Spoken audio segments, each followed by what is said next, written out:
That was just part one of our discussion. Tonight, same time, guess who's on board? Mr. Valentine Gana and the superwoman, Dr. Winnie Lobati. We're going to be talking on the same issues, this time broadly. 3 topical issues will be: number 1, ASSC, post-ASSC, what lies ahead for Amazonia? What should Amazonians expect in the days ahead? What is the strategy? Number 2, we will look in deeper terms, the hypocrisy of the West vis-a-vis the humanitarian collateral damage of the Russian-Ukraine war versus the carnage, the genocide ongoing in the former British Southern Cameroons, today Amazonia.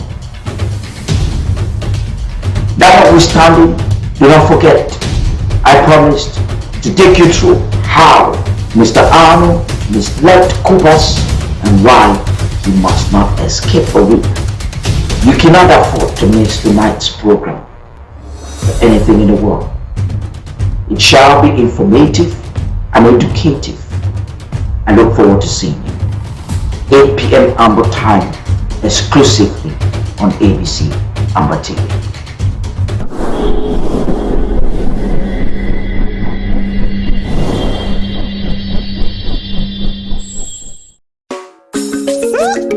Wajaki, I wanna bemboina.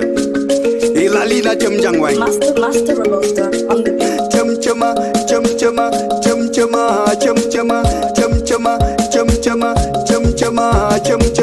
Gaila, fai coma. Oing a niti a pasilunga. Gaila, just a coma. Oing a niti a builunga. Gaila, Kikoma. Oing a niti a bunilunga. Gaila, wine coma. Oing a niti a bunilunga. Chum chuma.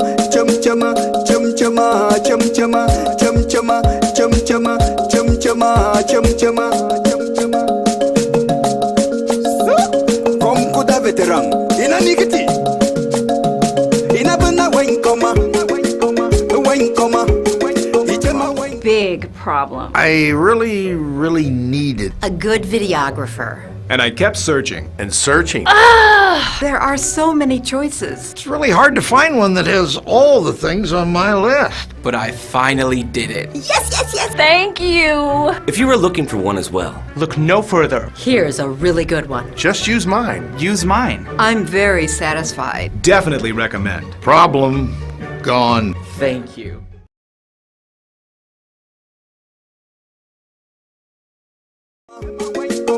Wine coma. Ina bana wine coma. Wine coma. Ichema wine coma. Wine coma. Gaila, fine coma. Oing a niti a pasilunga. Gaila, just a coma. Oing a niti a builunga. Gaila, Kikoma. Oing a niti a bunilunga. Gaila, wine coma. Oing a niti a bunilunga. Chum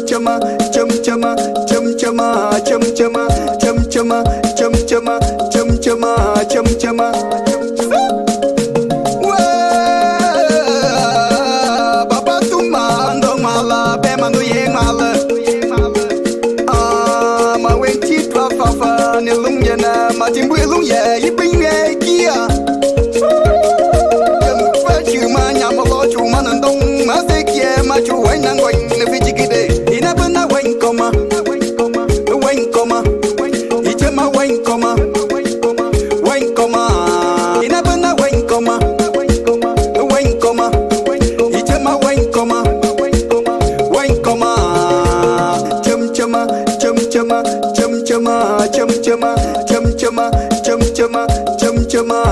chuma. Na wine bagili asatse na wine bag, na wine tira kumichi, bo wine bagili asatse bo wine bag, bung to never restus. Yosne bana me bubble me bana yosne bana fitasitay. Yosne bana me bubble me bana yosne bana fitasitay. Gaila, Kikoma, wine niti ya bunilunga. Gaila, wine coma, wine niti ya bunilunga. Gaila, fine coma, wine niti ya pasilunga. Gaila, just coma, wine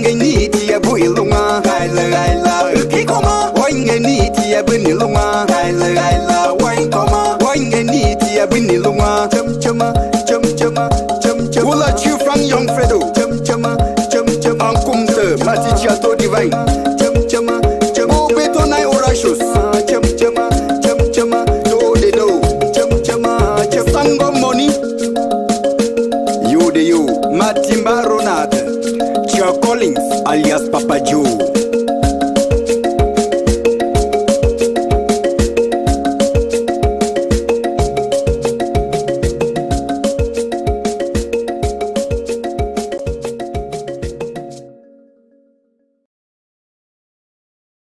I've had this problem. Big problem. I really needed. A good videographer. And I kept searching. And searching. There are so many choices. It's really hard to find one that has all the things on my list. But I finally did it. Yes.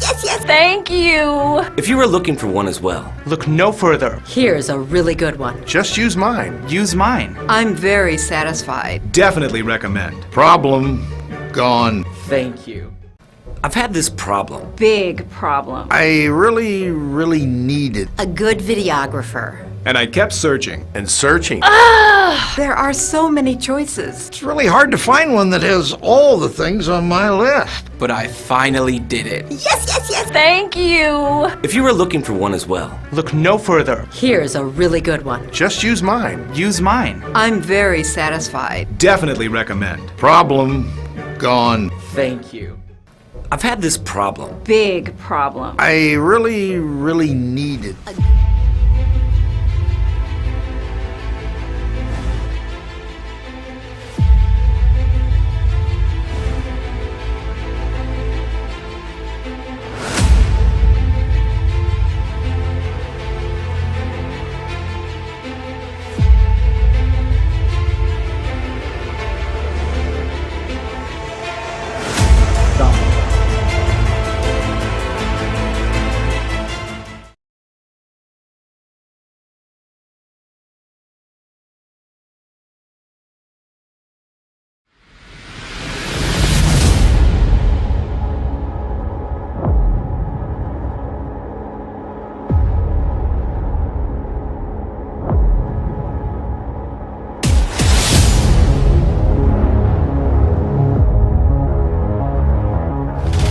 You're watching the People's Television, ABC Amber TV, the voice of Amberzonia.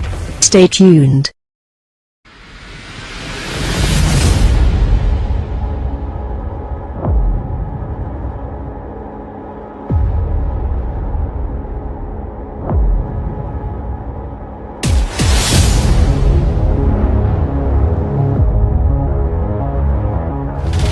You're watching the People's Television, ABC Amber TV, the voice of Amberzonia. Stay tuned. There is no doubt that we had an exceptional time with Barrister Tim Beheza last night on the heated issues for the now. That was just part one of our discussion.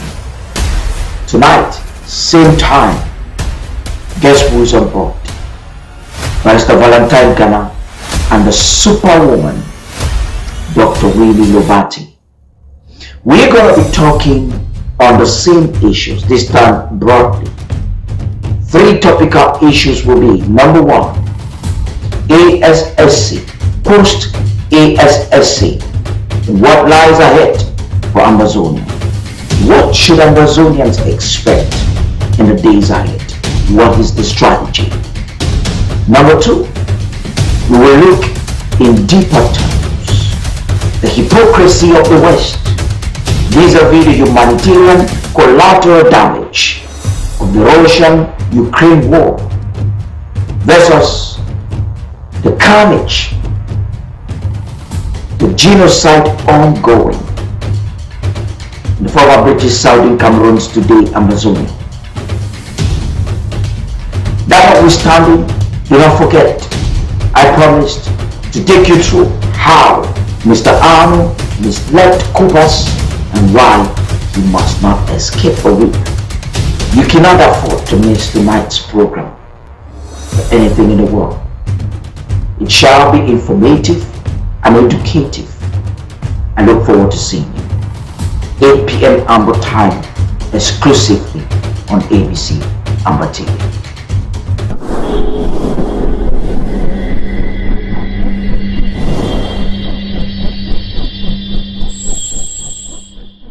had this problem. Big problem. I really needed. A good videographer. And I kept searching. And searching. There are so many choices. It's really hard to find one that has all the things on my list. But I finally did it. Thank you. If you were looking for one as well, Look no further. Here's a really good one. Just use mine. Use mine. I'm very satisfied. Definitely recommend. Problem gone. thank you.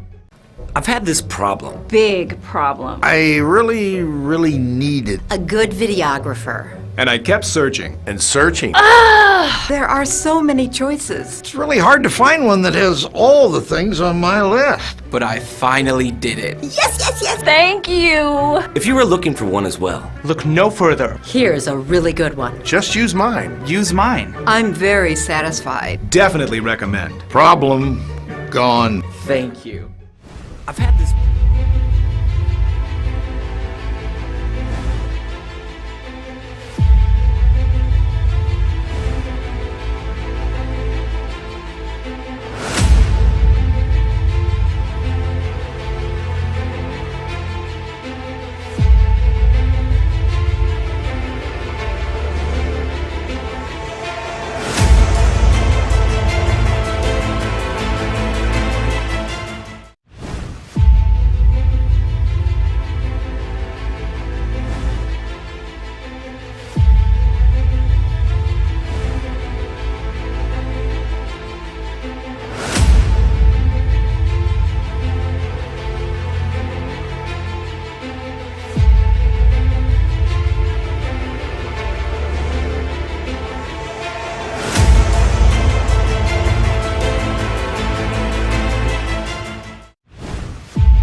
You're watching the People's Television, ABC Amber TV, the voice of Amberzonia.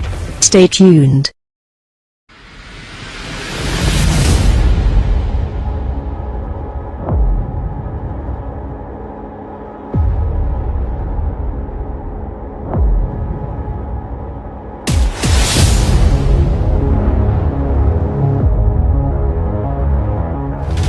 You're watching the People's Television, ABC Amber TV, the voice of Amberzonia.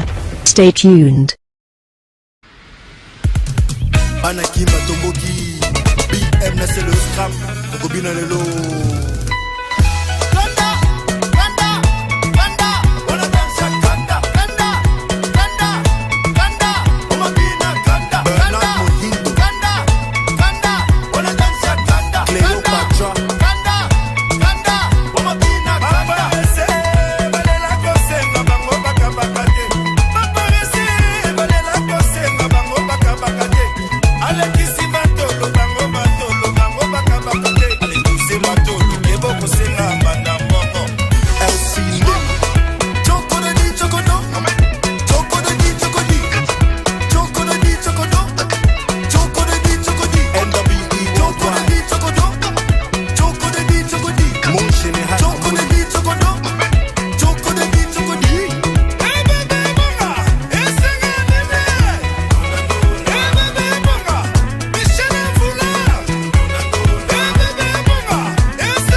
challenges of life come to weigh me down, but I'm not moved by what I see.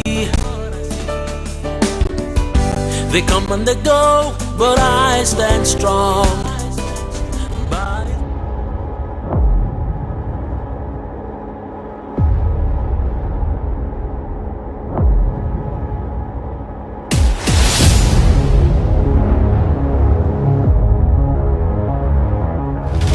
You're watching the People's Television. Good evening, fellow Amazonians, ladies and gentlemen, all our viewers watching from home and abroad.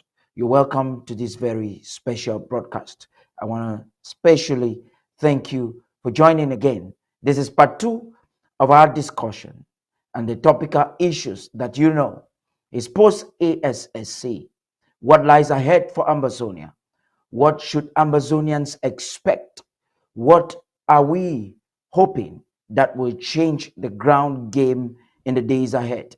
Was it a rendezvous to put power to the executive? Was it a rendezvous to rally power for one man?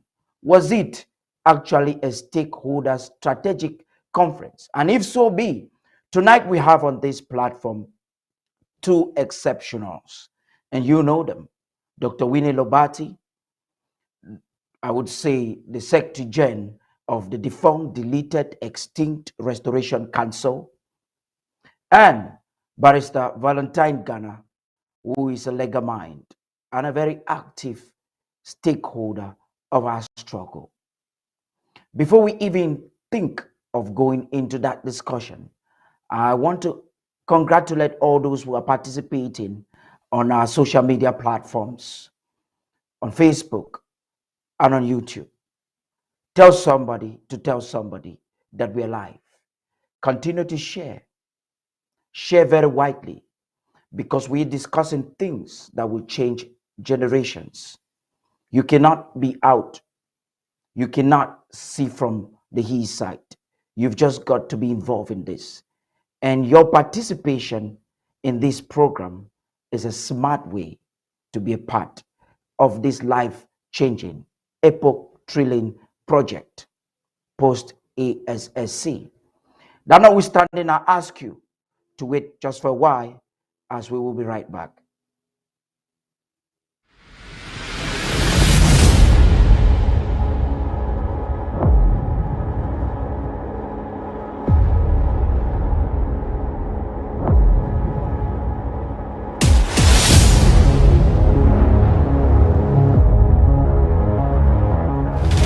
You're watching the People's Television, ABC Amber TV, the voice of Ambazonia. Stay tuned.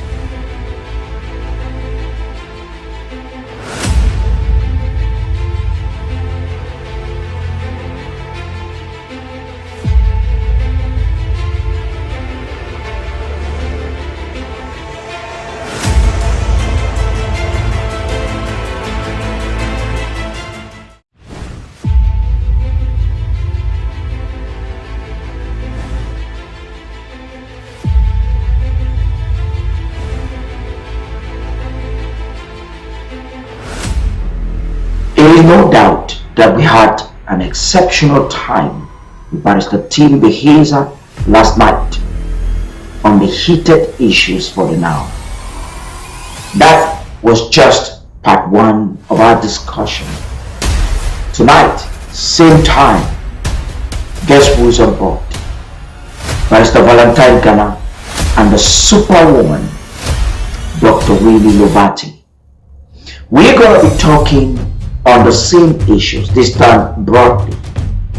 3 topical issues will be: number 1, ASSC, post-ASSC, what lies ahead for Amazonia?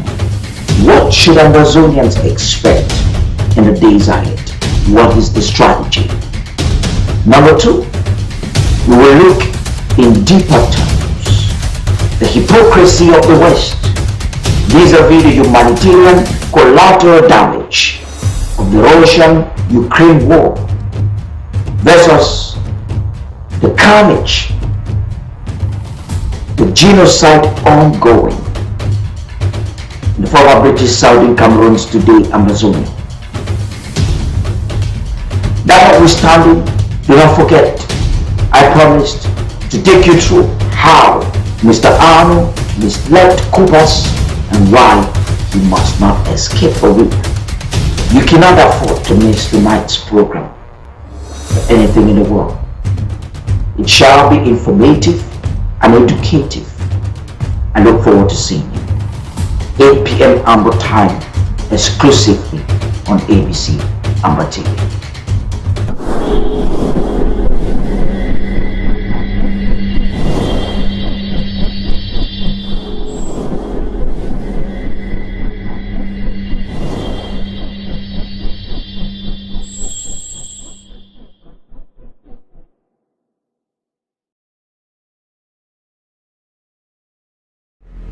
There is no doubt that we had an accident.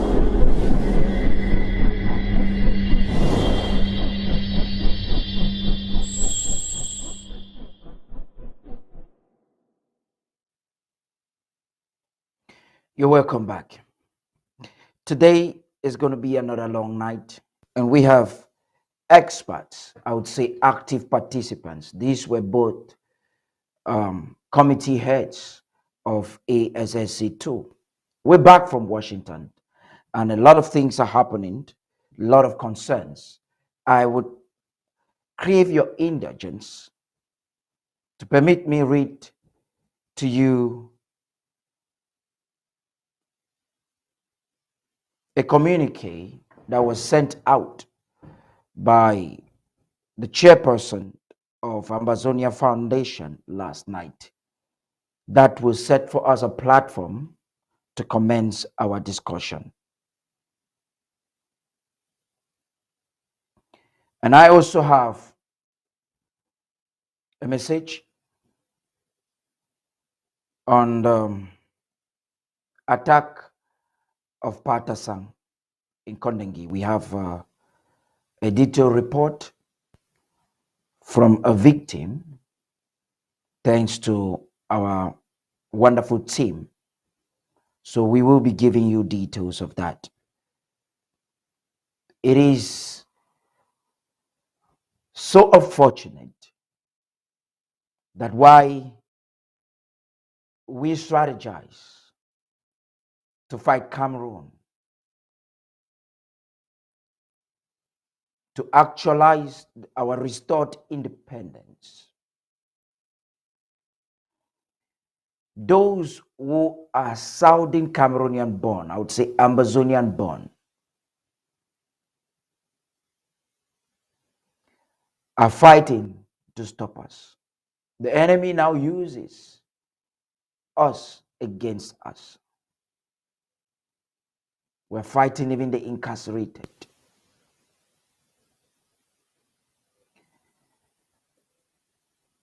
But this time around, extreme measures will be implemented to ensure correction of this arrogance and recalcitrance. And that's why I tell you, Mr. Arno must be whipped for actually misleading certain individuals. You have right-thinking men and women acting so stupid. I'll read this communique and give a briefing as to the details of what is actually happening, and then we can kickstart our discussion for tonight. It's going to be part of our discussion anyway.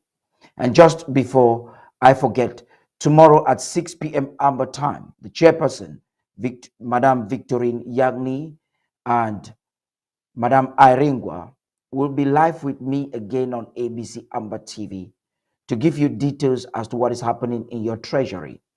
For those of you that are worried that some fraudsters from the UK, hackers, are taking your CID, do not worry. It cannot stop major actions on the ground. But they are criminals of a crime and they will face the law. The president told us that the CID is just 1% of all your money. They failed to get the treasury.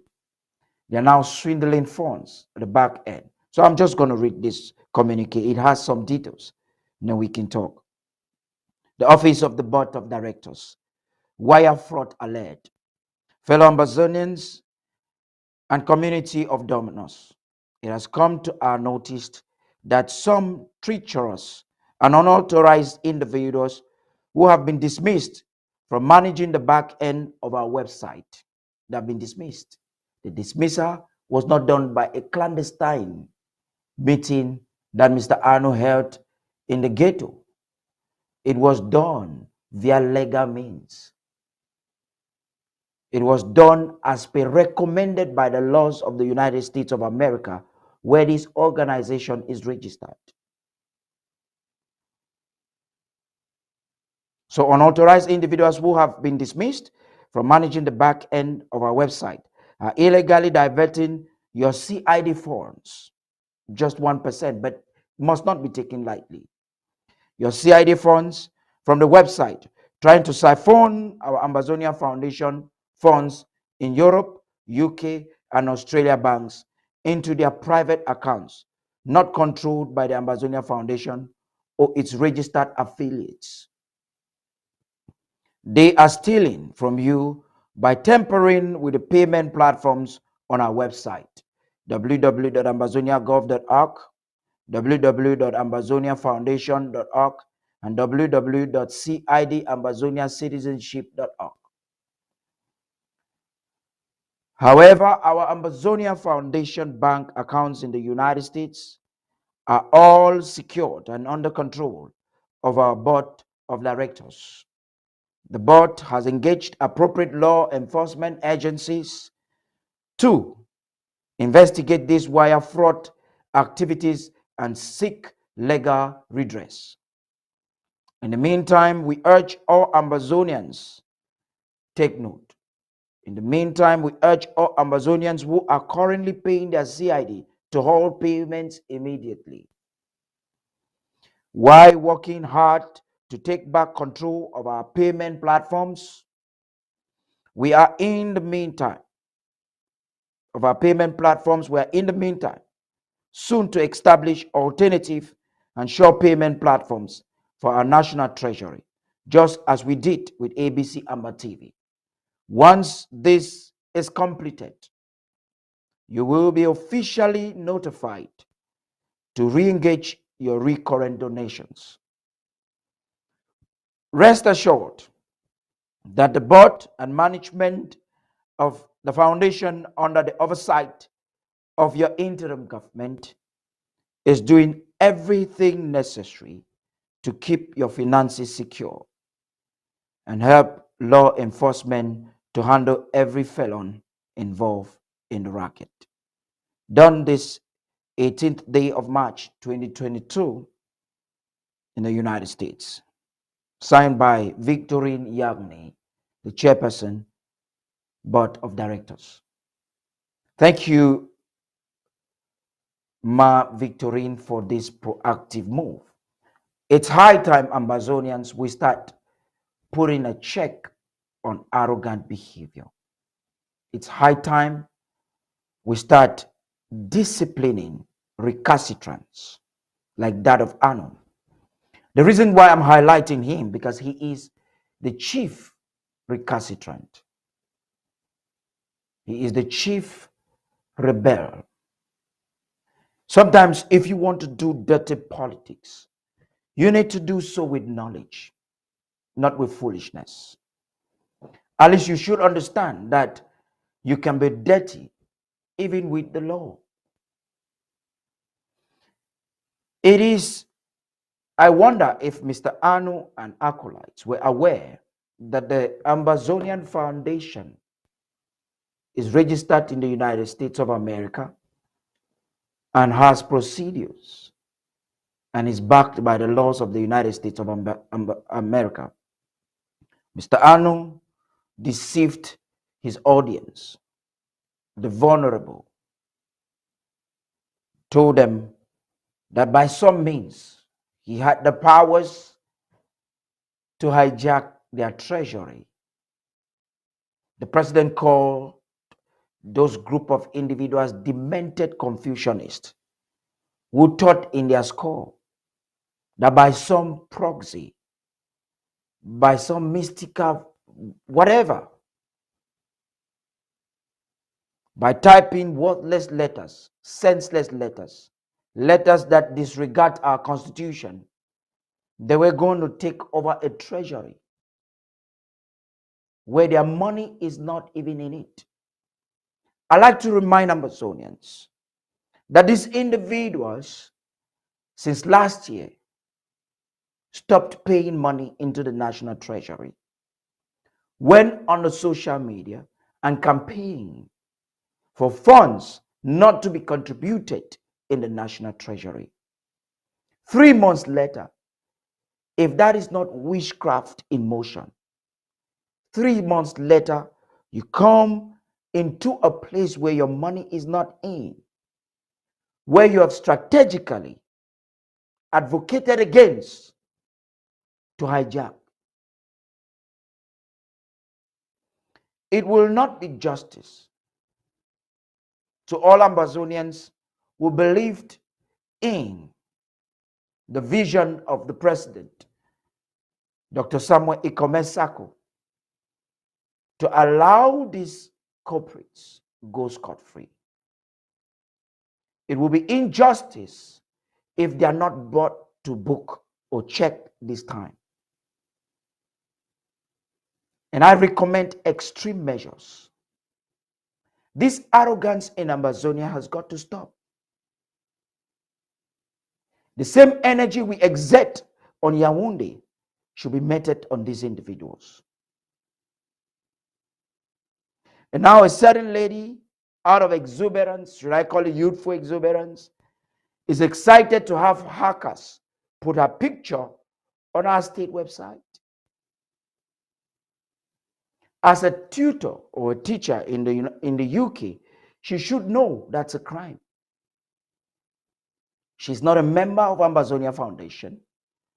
She does not have any legality. She has not been authorized by Ambazonia Foundation, who is the rightful owner of that website, to have a picture there. You can gallivant and make any noise. Be informed that since you have not sent out a disclaimer, it is logical to conclude that you are the hacker. And that's a crime in the UK. Now let's get into something important. The Secretary of State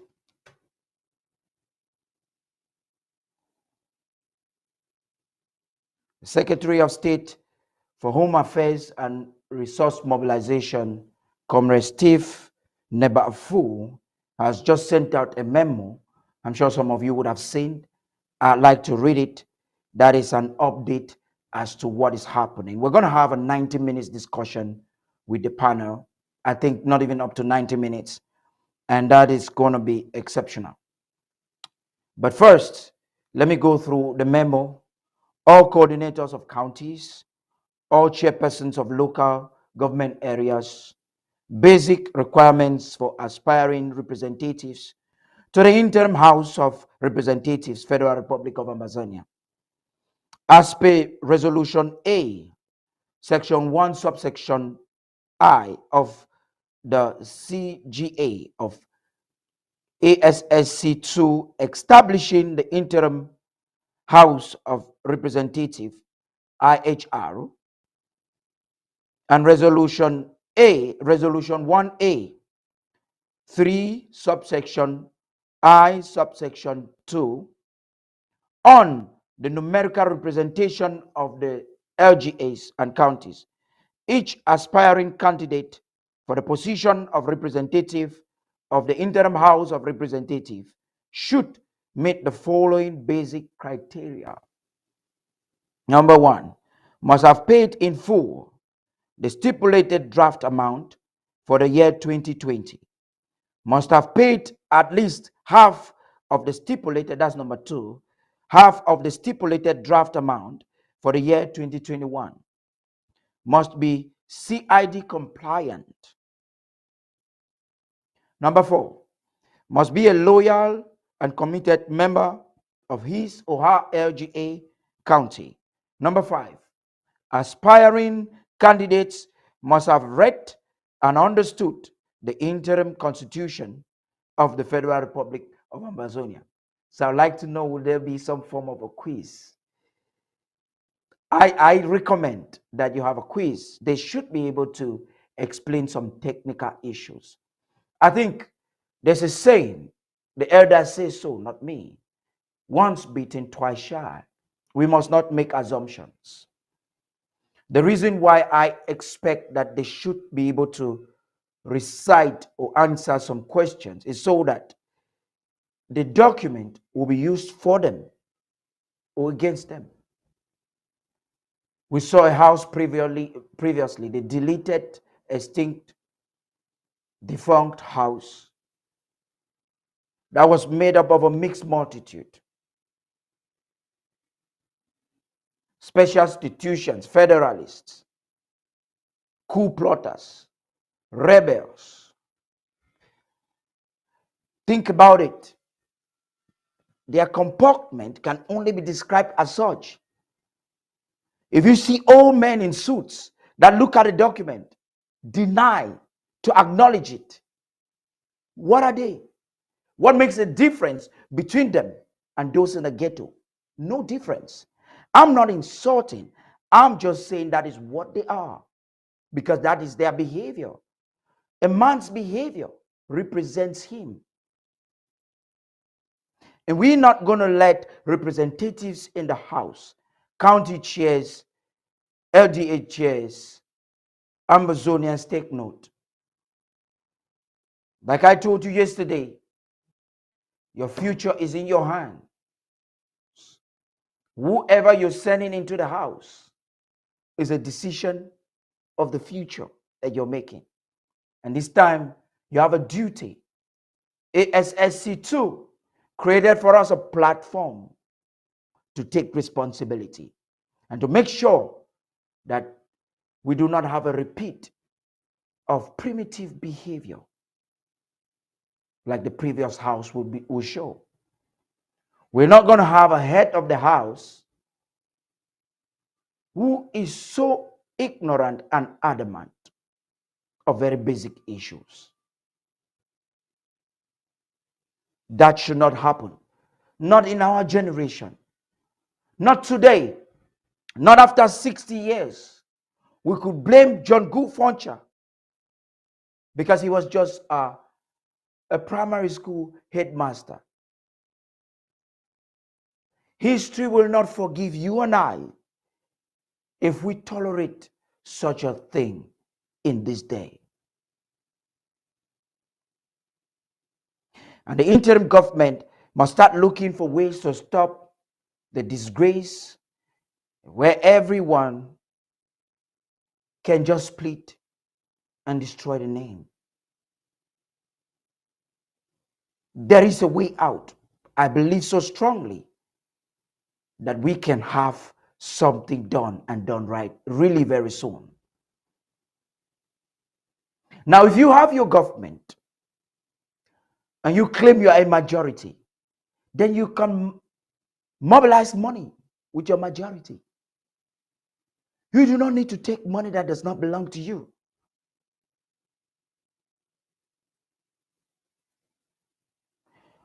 We're going to start our discussion tonight. Yesterday, we went quite far. Barrister Tim did so well. But there are yet some questions. It's a huge topic.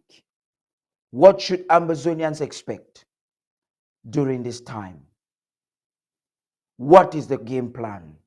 What actually happened in Washington for those 4 days? Now, we have an international community that seemingly is not interested in our plight.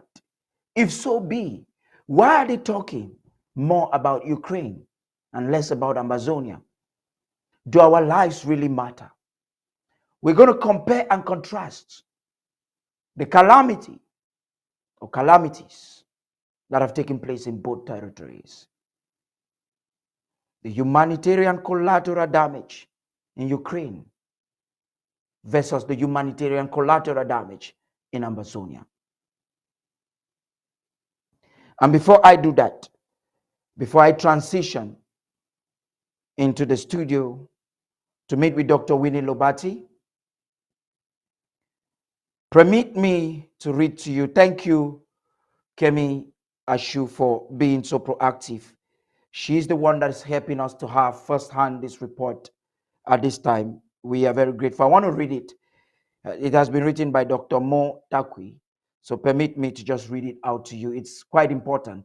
We received a very saddening report earlier on that Barrister Dikentasan Wilfred has been attacked. So I will read. It is important to take note of the fact that both of us, Dikentasan Wilfred, and me, Dr. Eric Tita Mo Takwi, were attacked separately this morning, March 18, 2022. Tasang was attacked outside on the courtyard, and I was attacked right on my bed. Note that these attacks were on instructions from Dr. Fidelis in the chair after an early morning consultation with Ayuk Tabe. Amazonians, that is what Ayuk Tabe is doing. Take note of it. If anything happens to the Kintasang Wilfred, let it be informed. Let the family of Ayuk Tabe and Ayuk Tabe in Kondengi be notified that we are aware of his acts.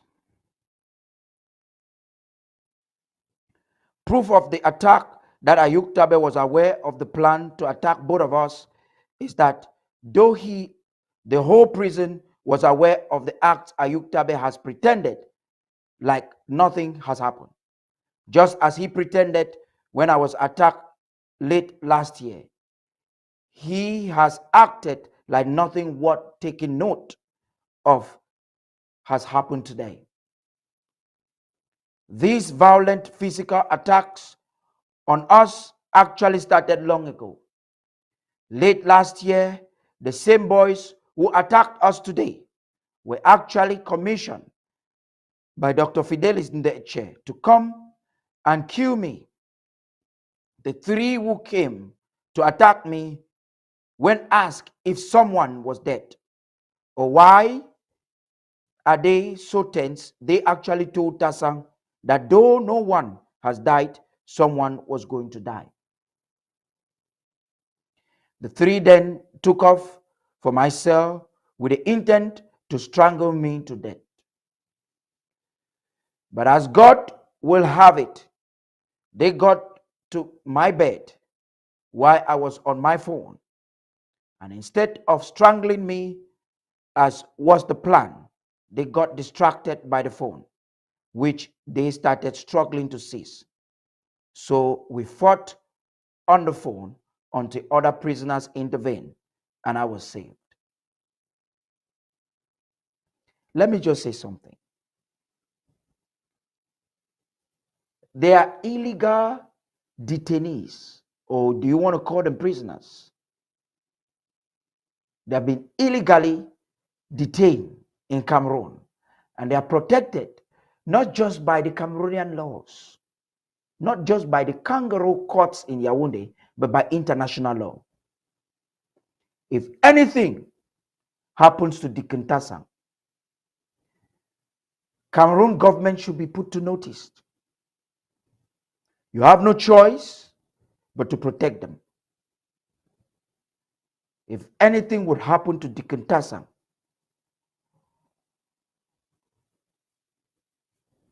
I'll reserve my comment.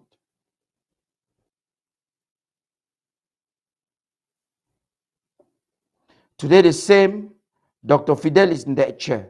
Other two of these three who attacked me late last year to attack the two of us this time. Again, God separated us as Tasang was outside doing sports while I was still in bed. So one of the two first rushed to my room where he physically attacked me before rushing out where Tasang had finished doing sports and was talking with Reverend Andrew Ebezia. Before he could know what was happening, he was knocked to the ground with punches and slaps before other prisoners intervened and saved him from harm. You should be witness that since the last write-up which Tasang sent out, he has not written anything else.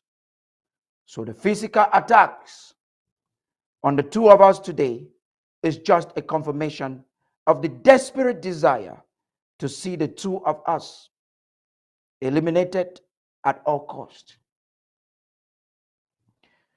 Don't doubt it when I tell you that I actually got poisoned while I shared the same cell with Fidelis Ndeche.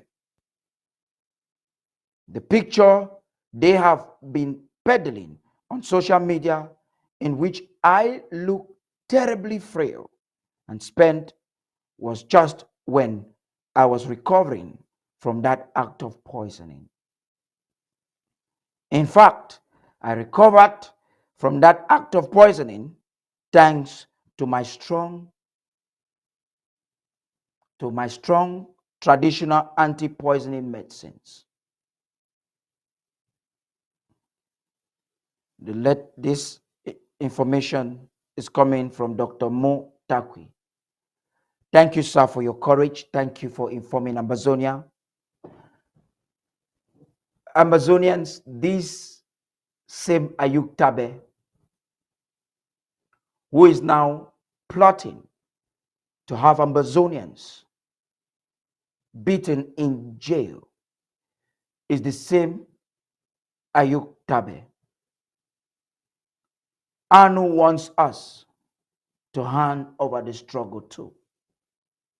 Forget about the fraud. They are not really interested that Marianta is the leader. It is a game. After they failed to have Celine Dion Gute talk with President Sako via Mbariku in Maryland, the game plan is to remove Dr. Sako out of the way and to have somebody that can freely talk with the head boys of Bivondo. President Sako, contrary to what they want you to think, is not avoiding conversation. But he has said it on TV, and I hope to have him on board one of these days so that he can talk to you himself on the way forward and give to you some of these revelations. Bariku said it himself on TV. We knew this. I knew this long before now. I'm saying it because Mbariku has told you that he's communicating with Celine Dion Gute. Sorry, Dion Gute. I'm talking about the Prime Minister of Cameroon. The Cameroon with the U, please. Who is he to talk with our president? President Sako has set a standard. If you must talk with me, if I must be in any meeting, I'm quoting the president. If I must be in any discussion, President Biya has got to be there. Let's meet in Swiss. If he's sending a representative, and then I will send an equivalent. Is that difficult to understand? So all of the shaking in the house, the confusion, the criminal methods to split, they knew that they were not going to succeed in this act. But at least if we separate, if we manipulate, that can be credited in our accounts in Yaoundé. Amazonians watching me, do not forget that every day you have something to include in your prayers, in your confession, in whatever post you are typing, wherever you are, on your timelines, on your picture and everywhere. Ambazonia is free. Keep typing that. Keep saying it. Keep typing it. Inundate your entire being with it.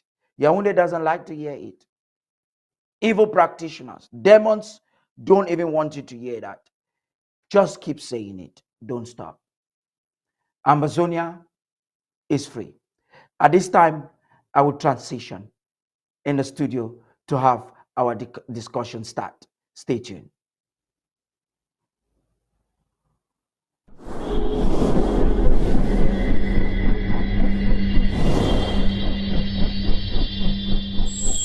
Big problem. I really needed. A good videographer. And I kept searching. And searching. There are so many choices. It's really hard to find one that has all the things on my list. But I finally did it. Yes. Thank you. If you were looking for one as well, Look no further. Here's a really good one. Just use mine. Use mine. I'm very satisfied. Definitely recommend. Problem gone. thank you. I've had this problem.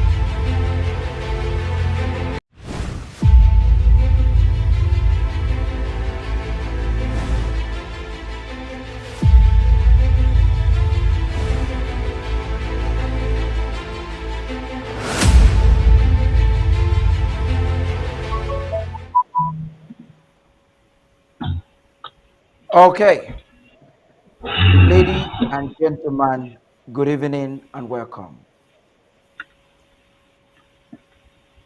Good evening Can you hear and me? happy to be here. You're all looking so wonderful, and I'm glad to Thank have you. you on the set.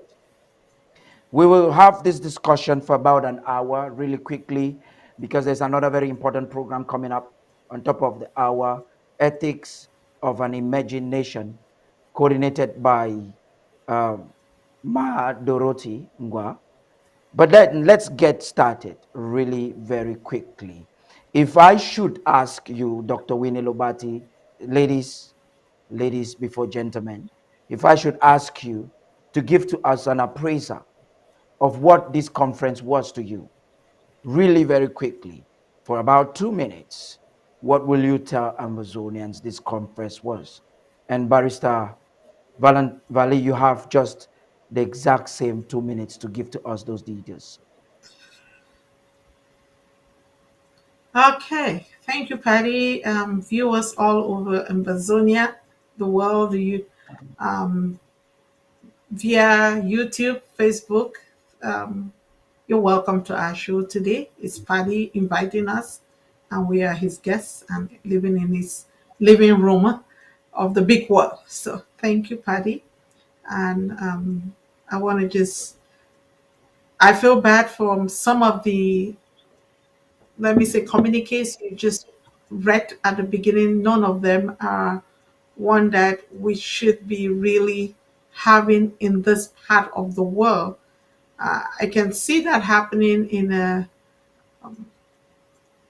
jungle nation, as we may want to call it, La République du Cameroon, but not in the United States of America. I think some people have crossed the line.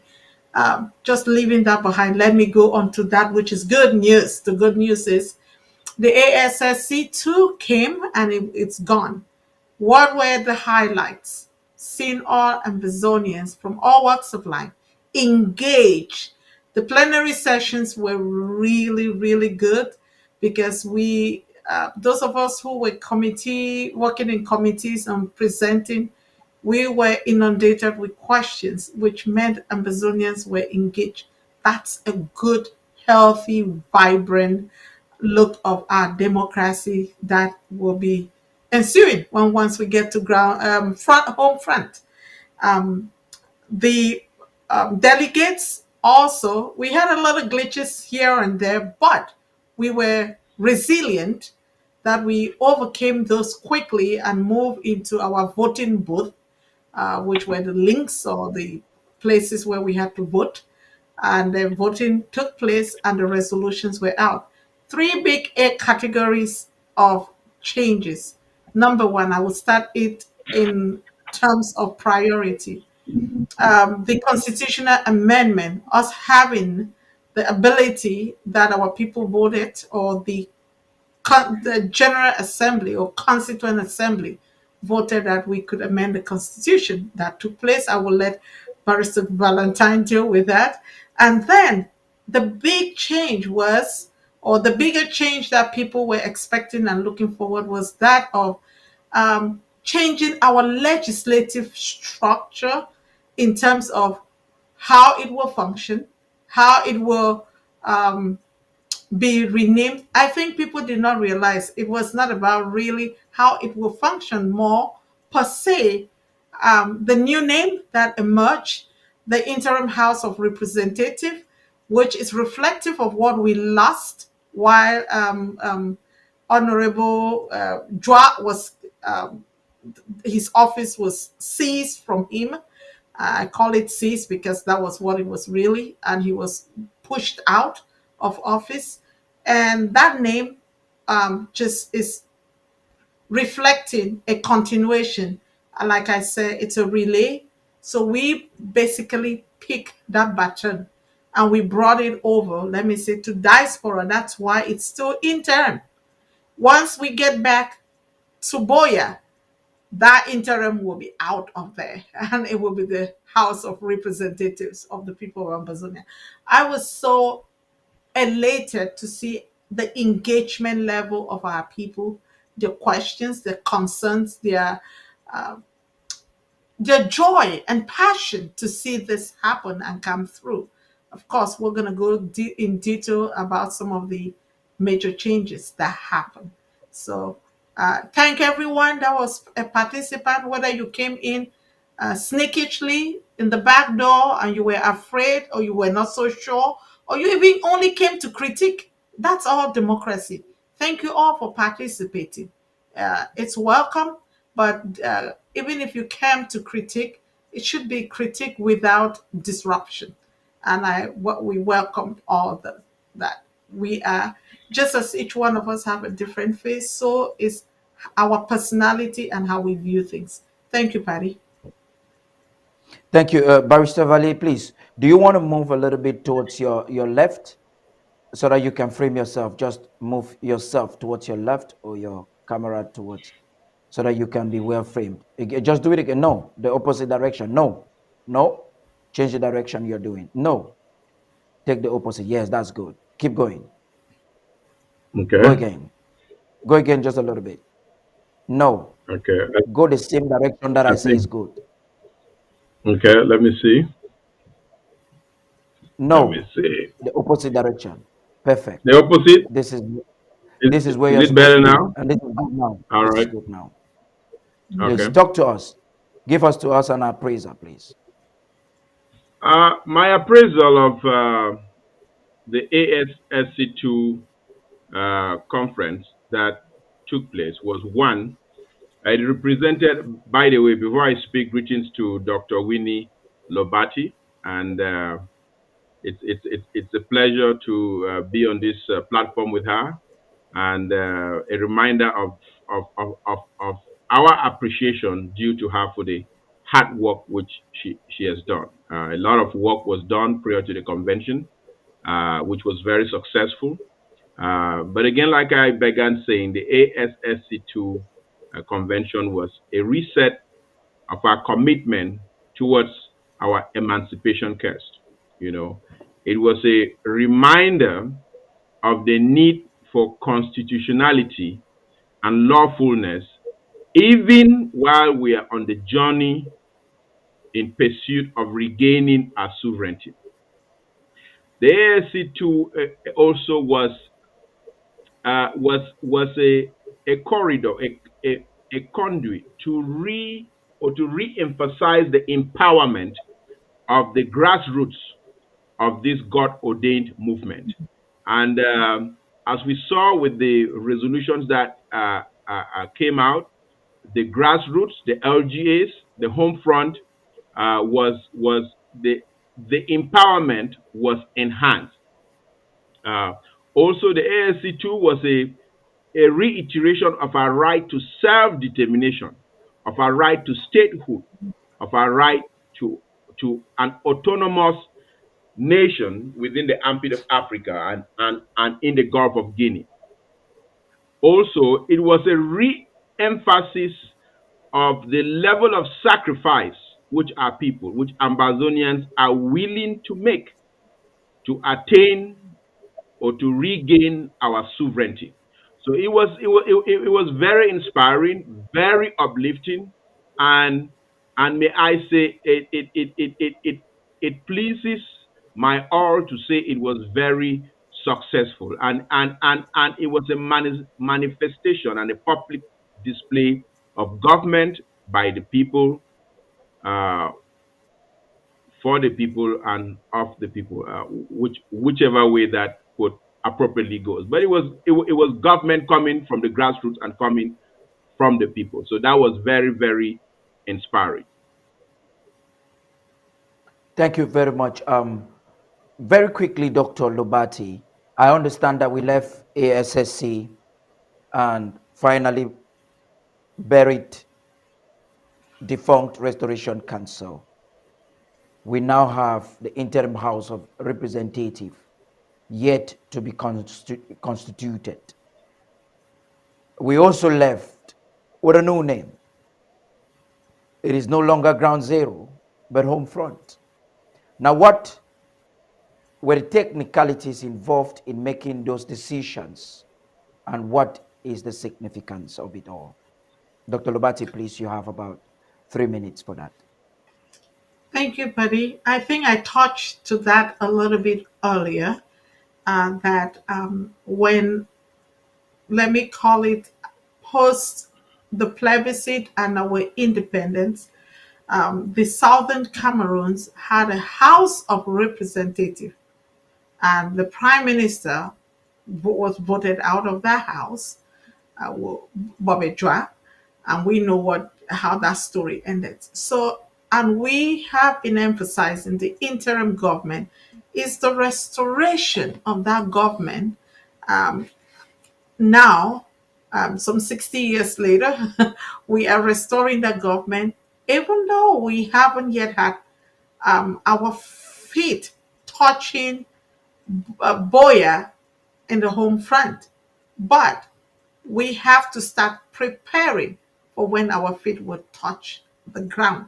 So that name change was very important, because the former name, which my title under here is SecGen RC, since that name RC is no longer there, I think I would appreciate it if we can get rid of it. Just leave me, Dr. Winnie, that's fine. The RC, the question that came was, if we claim that we have restored our independence, then why are we having a restoration council? If we have restored it, what we are struggling to is to take possession and control of our territory and all the legal instruments of leadership and governance on the ground. That's what. So if we've restored it, because we really had independence, we have to clarify that. Resolution 1608 gave our independence, so we were independent, but it was snatched from us, and we were literally, it's like having a child in a house who is an heir to a vast wealth, and they don't know, but because they were under some governors and tutors, and they kept them under that governance and never released to them that they were heir to this vast inheritance, and so they stayed in that tutelage condition for a long time.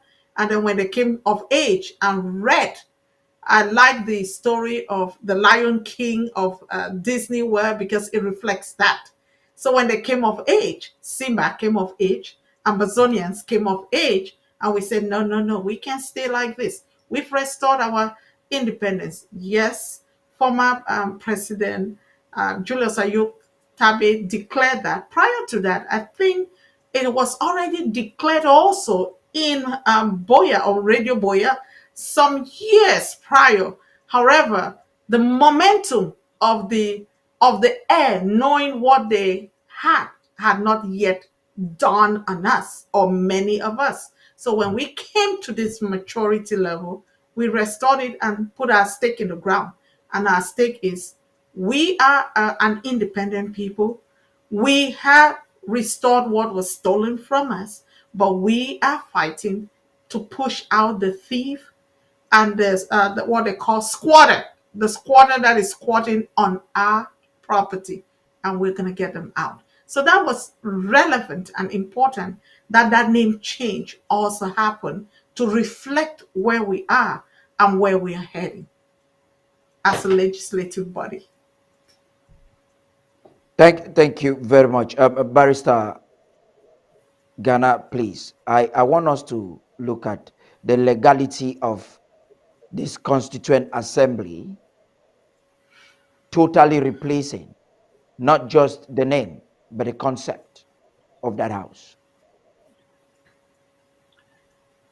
The legality of it is pretty solid. You know, to deeply understand the journey we have traveled towards getting to this Constituent Assembly, you have to understand the first, second, third, and fourth conclaves in Nigeria. Then you have to understand the event that took place in during ASSC 1 in Germany, and the whole shift constitutionally and endorsed by the Constituent Assembly in Germany, Berlin, to switch from having representatives of various movements in the defunct Restoration House to now having representatives come from the local government areas, again consistent with empowering the local grassroots. So it was very dutiful for the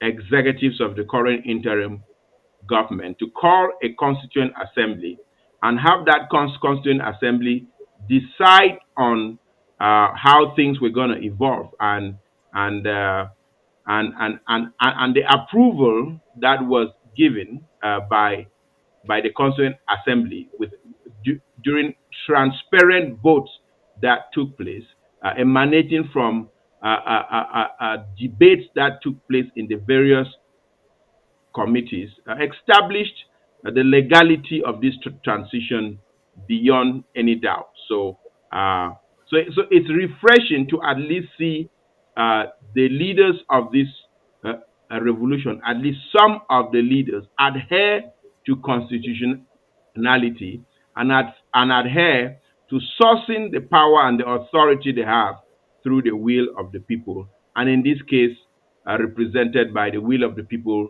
in a heavily attended constituent assembly. And as you recognize, during the 4 days of the constituent assembly, Mr. Tarh, you would acknowledge that there were over 1,000 people that logged in from across the world, including from the home front and including even prisoners of conscience being held by the barbaric regime of La République du Cameroon in Kondengi. So heavily attended resolutions, heavily debated on, and winning the vote of the people by a comfortable majority. So Yeah, thank you very much. We need to look at it now from a more strategic point of view. I understand funds were raised. Amazonians have proven that they have faith in this vision and they're always willing. You are all stakeholders, and that's why you're here. They're always willing to give. But is it all about being able to mobilize these resources? What is the strategy that was conceived? And if implemented, what should Amazonia be expecting in the days ahead? Dr. Winnie Lobati, please. Thank you again. Fundraising for fundraising's sake is useless. It's just somebody having a bank account and swelling it and say, "Oh, look, I have that."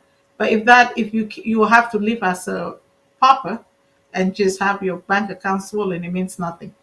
Fundraising was really intended to push ground zero hot and make it hotter so that way our oppressor will realize we stand firm and we stand courageous to face them even against all odds, for them to count also their losses and make it and join us at the table for the Swiss stocks so we can truly and honestly debate, and not even I shouldn't even call it debate, negotiate our terms of separation. So that fundraising also sends a message even to our oppressor. These people mean business. In spite of what has happened in the last 3 months, it was sending a direct message to our oppressor that these are the people that matter. You can't keep tipping around the tulip garden and say, I don't know who to talk to. There are so many tulips here. I don't know who is important and who are the people that matter. There are so many leaders. Yep, there may be so many movements, but there is one leader. And that's the one leader that keeps ground zero hot and is who is uncompromising and who stands for the people of Amazonia. And it is this interim government under the leadership of Dr. Sako Ikome Samuel. It was not for me to give an advertisement, but that's the facts. I'm just laying the facts as they are. Um, so the other important thing is by raising funds, we can get ground zero going. The confidence of the people, believe it or not, is built up and they have assurance that we have not given up and we are moving forward. Thank you very much for that, Barrister Gana. This is something that is instrumental. You should be executing as a county coordinator. I think you have shifted again towards the wrong direction. It's like you love this direction. You have to come again closer so that we can see you in the camera. You and I'm Maybe happy he that I can. finally Maybe saw he should that touch his wonderful smile that device. you have. Yeah. Look at it Maybe very, he can very correct squarely. his device. No, that's Let's okay. just continue. We can make do Let's with that just for continue. now. I'll try to adjust it as we go. Thank you. Perfect. If you look at it very closely, this is what happens. Ambazonians expect county chairs, LGA chairs, or county coordinators to have the magic. After all the boxing on the president, there should be boxing on the county coordinators. And I particularly feel that they are not giving enough slaps on the coordinators. President Sako is getting even their mistakes. Now you were an active part of this conference. You have to implement strategically what should Moramwans, Momoans, and Ambazonians expect.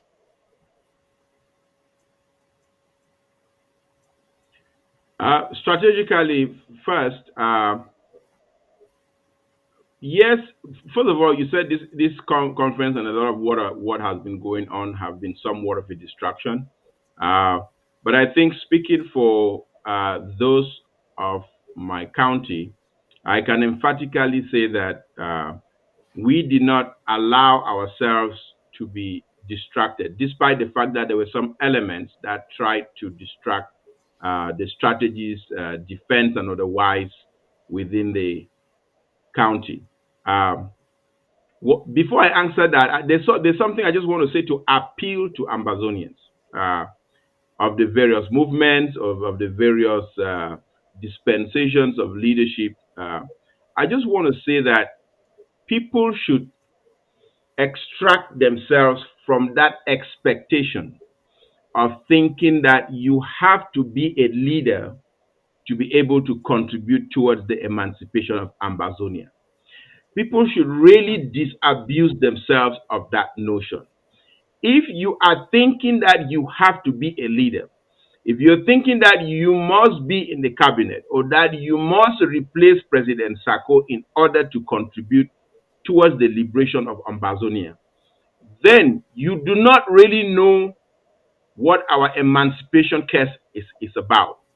And you are acting in disservice of our revolution. I'm going to say something which I think Dr. Lobati is aware of. Dr. Lobati knows that this I want to be a leader. This I want to be the one to sit on the negotiation table. This whole I want to position myself for Boya is the cancer that is eating this revolution and holding us back. Dr. Lobati knows that I was commissioned, being a member of the Ambazonian coalition team, to write a memorandum of understanding that would have advanced our purpose, that would have helped to nudge us forward towards negotiation. And he never made the floor of the Ambazonian coalition team for a vote. But Dr. Lobati, if I'm wrong, you let me know. Despite the fact that the Swiss had already acquiesced to that plan. And I'm going to say it openly, this was because of the selfishness of leaders. This was because of people not wanting to take a step back from the assurance that they are going to be in so and so position. And so we really need to put Ambazonia first. We really need to know that if it is X that leads and we get independence, that is sufficient.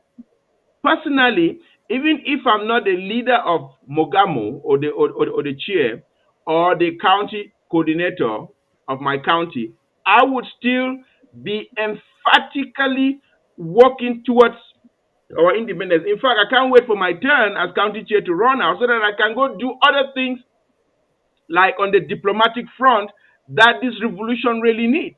And all of these distractions that we've had, that we sought to address during ASSC2 is just because of selfishness of leaders.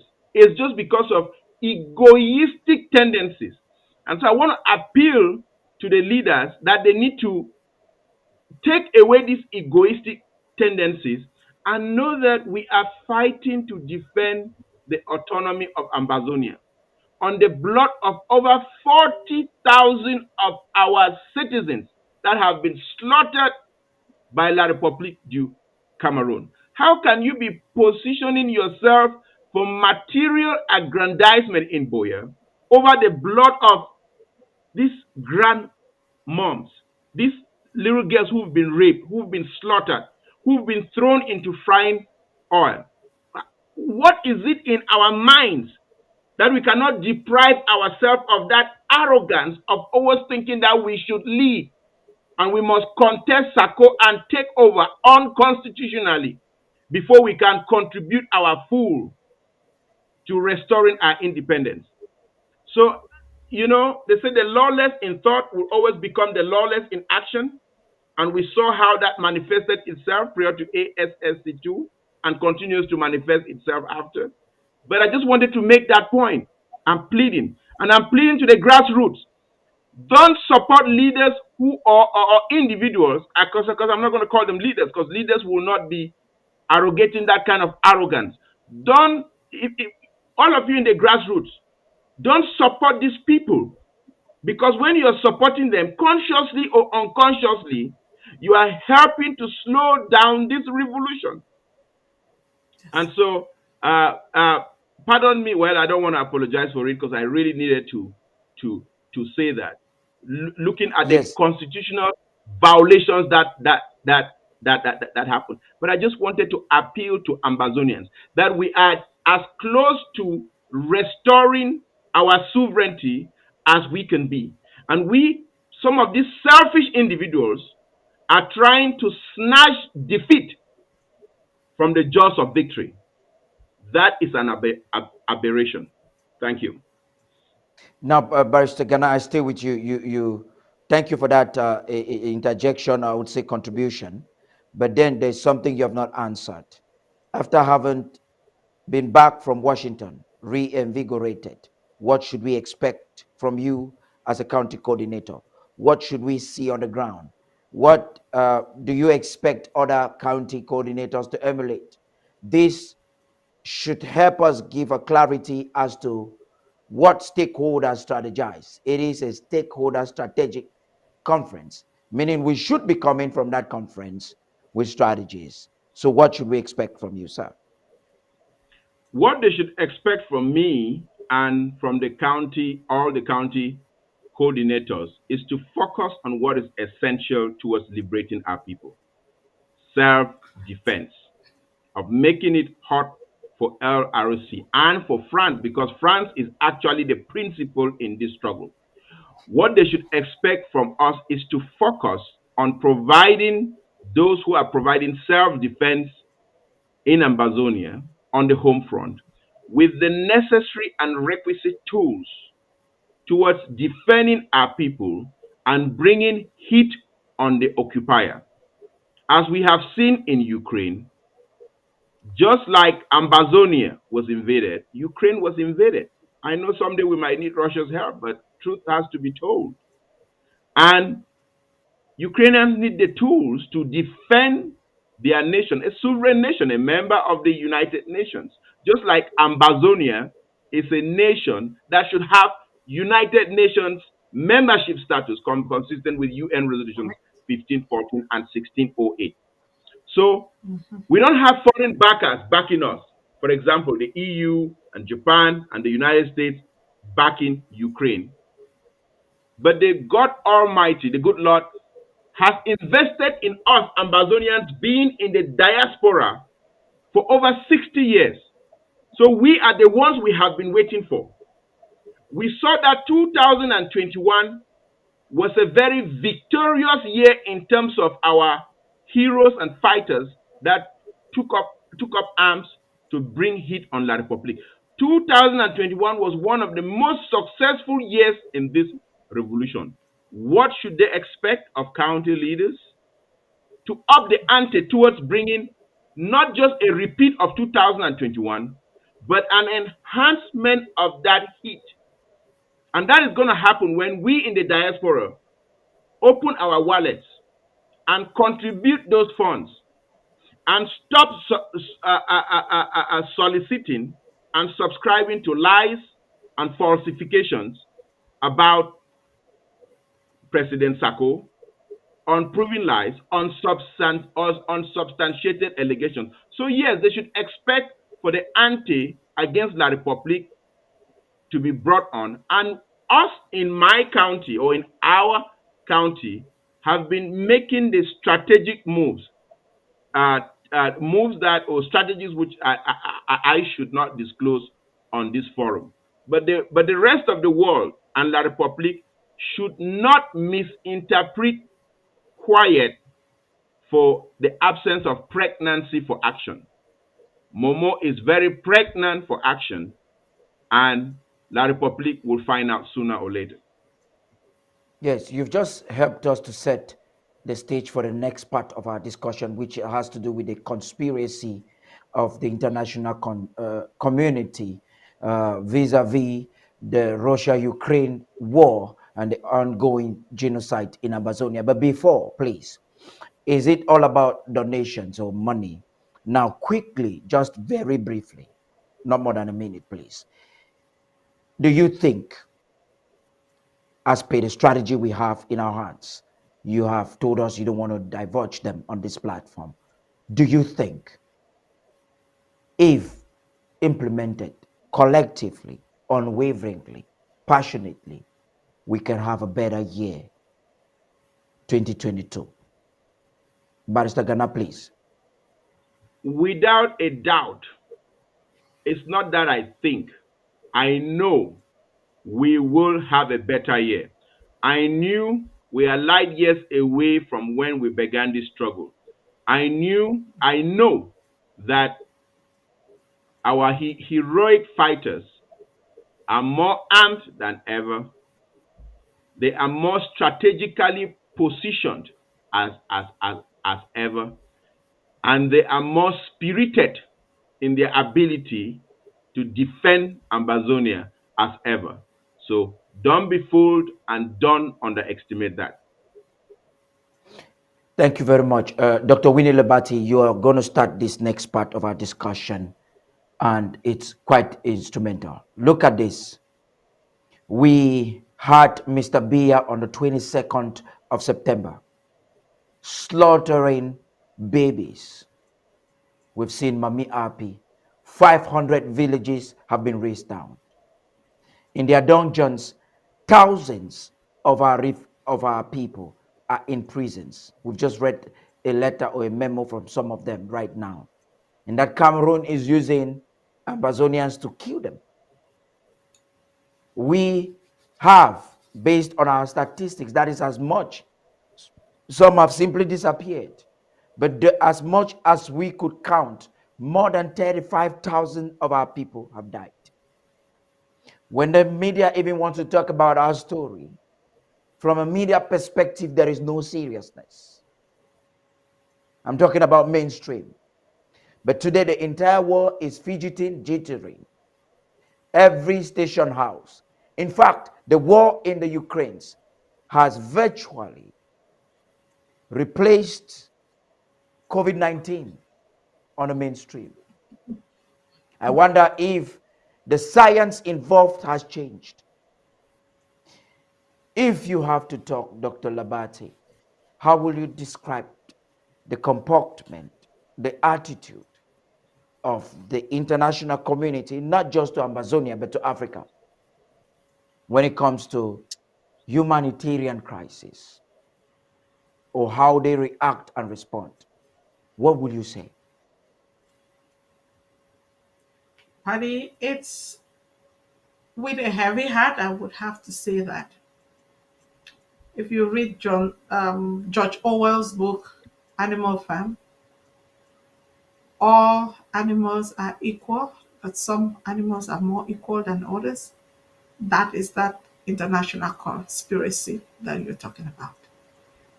If you look at Rwanda, after the Rwanda incidents of the genocide and massacre, there was a promise that never again would this happen. Unfortunately, it is happening again. The slogan, Black Lives Matter, it's a political slogan, as you may see in America. But there's even a better slogan, All Lives Matter. I wish that would have been the champion slogan that we could use to say, All Lives Matter at the UN.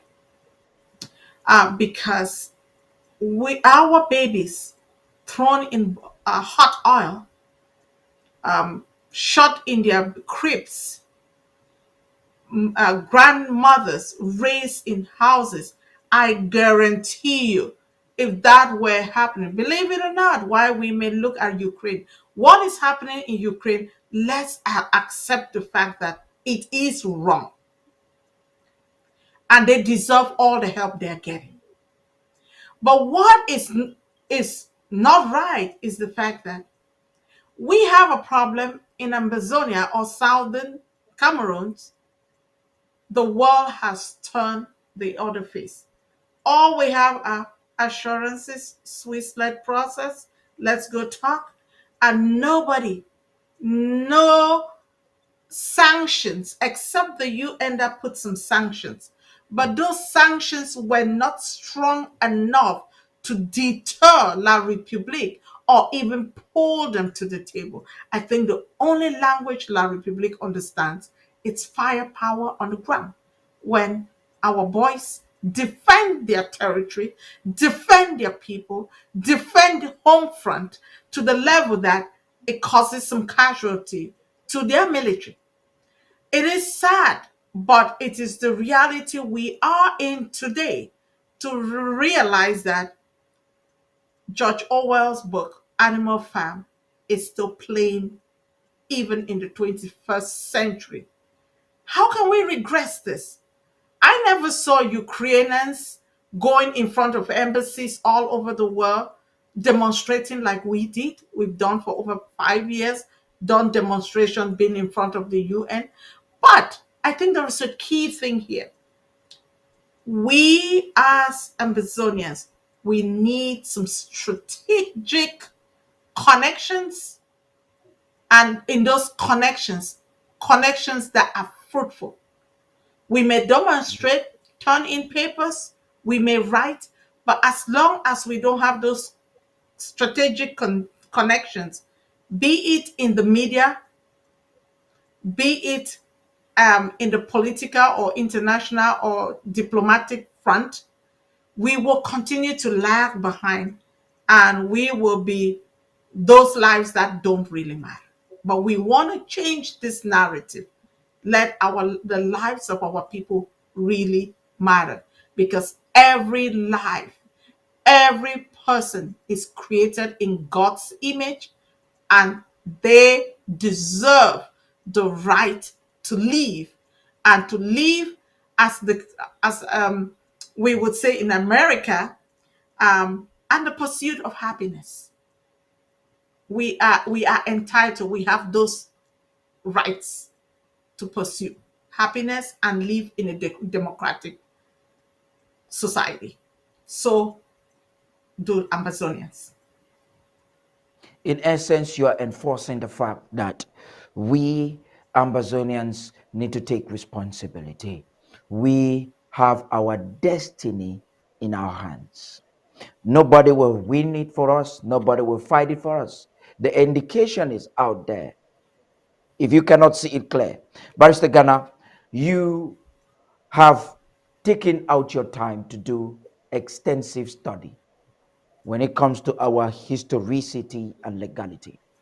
It is an open secret that despite all the facts, the laws that is on our side, France, because of her interest in Africa, is the mastermind in the United Nations Security Council.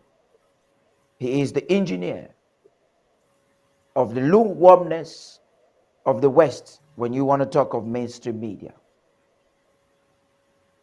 Talk to us, please. What do you think is that diplomatic push? Is that ground game? Is that strategy? And what should Amazonians continue to do? Do we give up? Do we hand over and surrender to Yaoundé? If not, what must we continue to do? Yeah, I think Dr. Lobati spelled it out pretty clearly of what we have to continue to do, and you reiterated the angle of France as being the principle in this conflict. Our battle is not as much against La République du Cameroon as it is against France, because France, for several reasons that we know very well and clear, wants title over Ambazonia, wants title over the Southern Cameroons. And the Southern Cameroons, again, as demonstrated in UN resolutions 1514 and 1608, belongs to Ambazonians, belongs to Southern Cameroonians. And France cannot get that title over the Southern Cameroons until we let France have, and it's not going to happen. Now, I don't think it's as much as because we are Africans or because we are black in race or color that our issue has not made the front lines as Ukraine is. I think it's an issue of strategic geopolitical location. Dr. Lobati brought the case of the genocide that was happening in Rwanda in 1995, and the world sort of buried its head in sand until close to 1 million people were killed. I remember in 2019 when we're having a meeting with Senator Dick Durbin, I did bring that case to him that after Rwanda, the world said never again. And I did also bring the case that the West had to intervene in Yugoslavia against Karadzic and Milosevic to stop the slaughter and the genocide that was going on. And Senator Dick Durbin did remind me that yes, while Yugoslavia was going on and the West intervened, and American warplanes bombed Serbia back to the Stone Age in order to end that conflict. They were slaughtering close to 1 million people in Rwanda. So I think it's a case of geopolitical and strategic location. In the case of Serbia, I think the West had decided after World War II in their various institutions, including the Bretton Woods, that they were not going to let conflict break out in Europe amongst European nations, given the experience that they had in World War One and in World War II that killed over 50 million people across the world because they let conflict break out in Europe. We see the same scenario playing itself out in Ukraine, where the invasion of Russia, coming close to the borders of NATO, threatens to unleash that same World War II type conflict in Europe, and the whole Western world is marshalling its resources to stem that out. So I don't think it's because of our color. I don't think it's because of our race. I just think it's because of geopolitical and geostrategic interest. Given the case of Amazonia, as Dr. Lobati rightfully said, we can continue or we can quicken the emancipation of Amazonia by raising up the firepower that we have on the ground. And if people can sway themselves away from these distractions, contribute towards the interim government headed by Dr. Sako, which is the group or the institution that is doing over 90% of the fighting on the ground.